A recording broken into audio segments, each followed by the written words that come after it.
Tony DeFrank here with our October 2024 edition of Covering Classic Cars. And we went big for it's the final catalog for our 35th anniversary. So I am here in Watertown, South Dakota. I think it's probably the furthest I've traveled for a catalog feature, but once Bryan here reached out to me, showed me some pictures of him and his father's garage show place, body shop. I said, we got to go and come here, and here I am. So, and Father Gary, son Bryan, the Veeders. So thank you so much for opening the doors on Saturday here during your summer, and let me come pay a visit with you. Thank you. And this place is unbelievable. So I'll try to do my best to show it off, but this place is incredible, and beautiful cars, incredible collectibles. I feel like it's American Collectors Heaven here. It's a great place. So, but enough about me. Gary, well, how did you end up in Watertown, and how did you end up with a shop like this? Well, I ended up here all my life. I was born here, and I love cars, and I love body work, and I originally started at a dealership for 10 years, and then we opened this shop up in '86, and we had 7, 8 employees, and then in 2021 we sold the business, and then me and my son got into cars and signs, and it all just took off. Wait, it says 2021. I think it more than took off. There's a lot going on in here, so I feel like there had to be a few signs hiding somewhere. Yeah, there was that. Actually, that's the very first sign I bought. I put that good sign. And then I guess we bought a few signs since then. Yeah, and you'll see, and we'll get some video. These aren't repops. These are original dealership signs, marquee signs. So this is vintage stuff, and it's incredible. And so what I guess, Bryan, what started the passion for the neon signs? Was just part of being in the body shop business, or in the classic cars? What was the story? He started signs with me. Just like I always described it as a kid, and I think I told you this earlier, but a lot of people took their Christmas picture by a tree. I still remember when myself and 2 sisters were in a pedal car in a picture, and that was just kind of how we grew up and what we got to know. Sign-wise, he's been into it for 40 plus years, and you just learn. You kind of sit down, listen, and learn, and we really just try to take it to the next level. But seeing other people's collections, neon was always God, I want the neon, but it's so hard to get. But in the last 15 or 20 years, we've tried to really acquire that. But finding original neon signs is super hard, and really I got to give him the credit. I've just kind of been in the background a little bit, but I've really got into signs and just learned a lot. And I think the biggest thing why it's got to here is because we both love it. Yeah, and we done a lot of these signs when the shop was going. It was easier for us to get some of that stuff done because it was a collision center, so. But you're still, I think, quite often the side shop, you're still doing some repairs and repairs on these signs there. So. There's still 3 to go that are going to be in the air that we picked up, and that's probably about the end of it, unless we find something real special that we have to have. I feel like you'll find something here. I got a hunch that there's got to be an elusive sign out there that you got to add to the group, right? Mama says no, but there'll probably be one out there. There's 2 neons. He has a Pontiac dealership sign and a Kaiser Fraser neon sign. They're both going to be beautiful. We got spots for them, but that one just got put up. The Oldsmobile just actually got put up this week. He really wanted that done. It was a good time, and everybody helped do the paintwork on it. Was here earlier, snapping photos. Because I don't have the ability. If we would be open any other time, we would have done that detailed paintwork here. And many of these signs haven't been touched paint-wise. That's an original sign. We don't buy reproduction signs. We don't get into that. We won't touch them. And a lot of the stuff he's talking about with doing work is just a lot of the cans on the signs are rotted out. I've built a lot of cans. And so you have to build cans. You got both plates, but you don't have the can. Yeah. So it takes some work, and that's the underneath like that. Props to that. I mean, it's an incredible amount of work, an incredible amount of hours. Yeah. Well, obviously you can tell we'll do our best to show it off at the shop. It's beautiful. Well, there's a lot of time in these signs, but I think there's a little bit more time in some of these cars here that we've been showing today. And we try to feature a couple four-wheelers. They go from the real patina to full-on restorations. So we shot the 57 first. So what can you tell us about the 57 Chevy? That my father-in-law bought. Boy, I don't know. Before we had the shop, Kenny would have bought that like 40 years ago, and then I restored it for my father-in-law. He was a great guy. And then he passed away, unfortunately. And he actually helped me and Pat get the shop started way back when. And that car he bought up in Summit, South Dakota, and then I restored it here. Throughout the years, we restored it here, that car. And then it's just a beautiful car, 23,000 actual miles on it. It's all original. I took the frame off on it. That car was on the rotisserie. We burned down in '06. That car was on the rotisserie, and we drug it outside and didn't want to lose it. So then a couple years later, we finished it, Yeah. But and then of course the Nova, that was a 5-year deal. And then my brother, we built that car here. That was built in house here.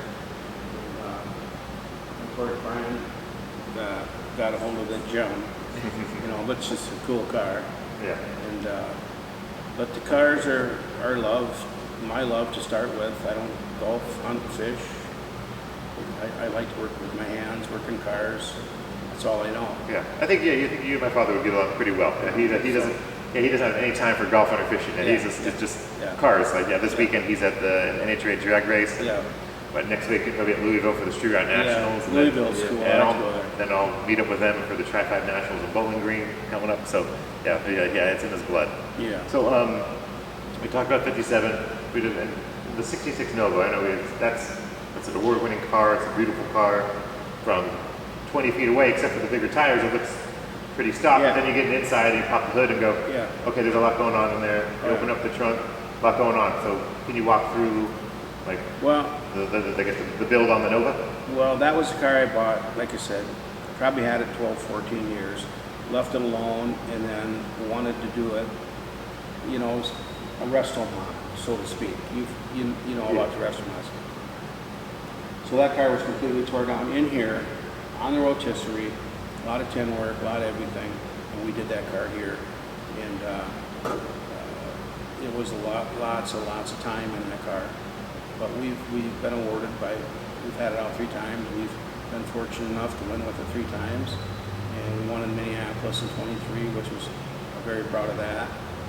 And it was a big deal because I don't typically go to a lot of car shows. But Bryan and Katie went with us. We had a great time. And we did win down there, so it was really cool. And I took it to Fargo in the spring, and I won a trophy taller than me. And then I took it last week down south, and we won down there. But the work that you got in it shows. There's a lot of detail. It's beautiful. Fussy, very fussy. That's what kept the collision center going for 36 years. So it was hard to close that, but really Pat wanted me to close it, and I was 66 and a half then. So I'm glad we did. It was hard at first, but I'm glad we did. I feel like you're staying busy. Very busy. I got a hunch that very busy, and she knows where I'm at when I'm not. I'm down here, so I'm going to take some time off now. Okay. Well, the 57 is beautiful, 66 is beautiful. Okay, so then Bryan's Corvette. I don't know. What's the story? Bryan, Okay. Bryan, I don't know. He's got the story on that. Okay, because it has a little more patina than everything else in the shop. So what's I'm kind of scared for you to see it. But it was in the lineup. We wanted to show it. Like we came in here, the cars are lined up. It's beautiful. So we pulled the cover off the Corvette. I'm like, let's roll with it because it's part of the story. Yeah. It's part of the story. So how'd you come across it? And I'd say this must be how you found it. So I don't. Yeah. So I moved to Sioux Falls, but as a kid, grew up in Watertown, and we traveled to Sioux Falls. Who showed you where the car was? He showed me where it was. So it was a car. It's a '59 Corvette. It sat outside in storage for 42 years, and it just sat there. and for 42 years, never moved. People tried to buy it, could never get a hold of the owner. I think people tried to steal the car. And so within the last 5 years, I kind of made it my mission. I just said, you know what? I somehow got to get this car. And just as a kid, we used to drive by it. He used to drive me by it because it sat in storage outside. I knew it was there. So every car guy drove by it, every car guy tried to buy it, but you could never get a hold of the owner. And my wife Katie and I were out of town, and it was about year 5 where I had been just constantly trying to get a hold of who had the car. And my phone rang, and it was the owner of the car. Because you couldn't get his information because they couldn't give it out. And we were out of town, we came back about 4 days later. I instantly went there. He came to Sioux Falls to help me, and we were able to get the car. So it was a huge point in my life because number one, I love the car. I love the look of it with the patina. 2, it was kind of a challenge where it was like, no one can get it. And I'm like, I know I can. I just got to try. And it's rewarding. So I just knew it'd have a great home.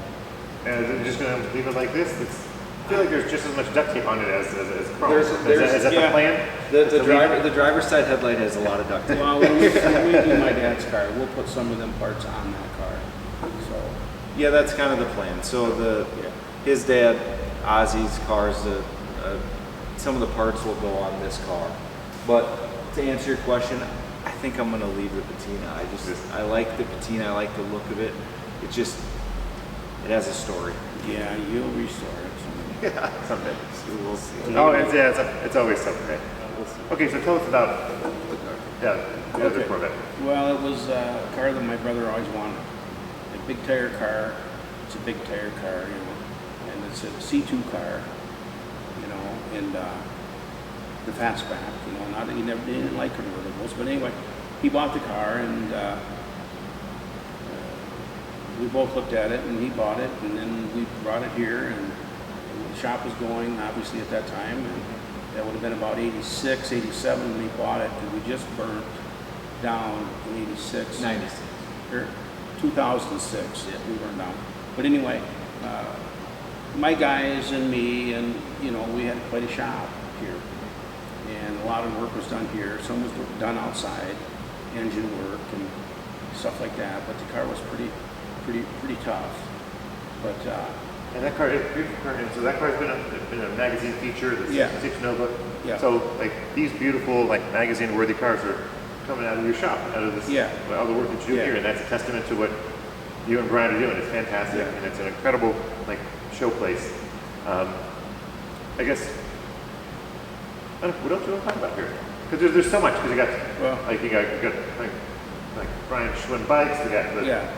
If I keep turning, I keep seeing more and more pedal cars. So there's always something. I started really just with pedal cars, and I think I sold 200 pedal cars to a friend of mine. But these I kept. They're on the wall. So there were 200 in addition to this. Yeah, but they weren't done. Yeah. There's, You may have a small problem here, Gary. yeah.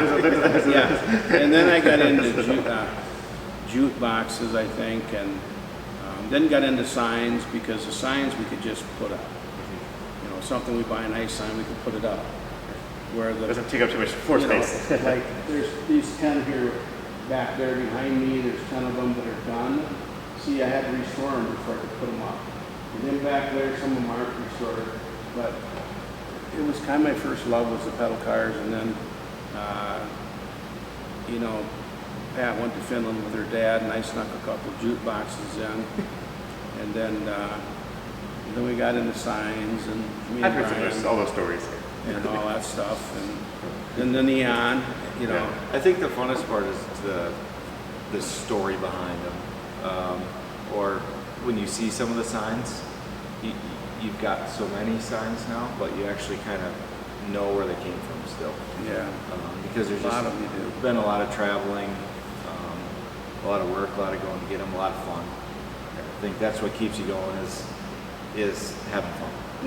Tracing the treasure chase, we found a few of them. And we only wanted one neon dealership sign, and of course you know how that went. you can see that didn't go that good. And we kept telling the girls, well, if we get one more, so. And then you have an open space, and then you have to make Yeah, sure it looks yeah, symmetrical, and the design is kind of. When he says 2 more and he's done. See them 2 hooks right there? Okay. You Oh, see see, but them? then you put 2 more hooks over there. Then you see, But, I know that's good. Tony's on. yeah. It's my dad in a 55 Chevy. It's like there's no more, and then one just appears, and Yeah. and then Yeah. another one appears. Yeah. So it's okay. Well, I definitely appreciate the time. This is fantastic. The like father-son duo doing this is it's incredible. Like our family is doing it, and it just so thank you so much. And really, if you want to know, there's not really much secret in how we set up these photo shoots and interviews. I guess honestly, like a cold email. Bryan just emailed our purchasing team, and it got on my desk. And then I saw the photos and videos, and here we are in South Dakota. And then in October, everyone will see the results of what we did today. So, gentlemen, thank you so much.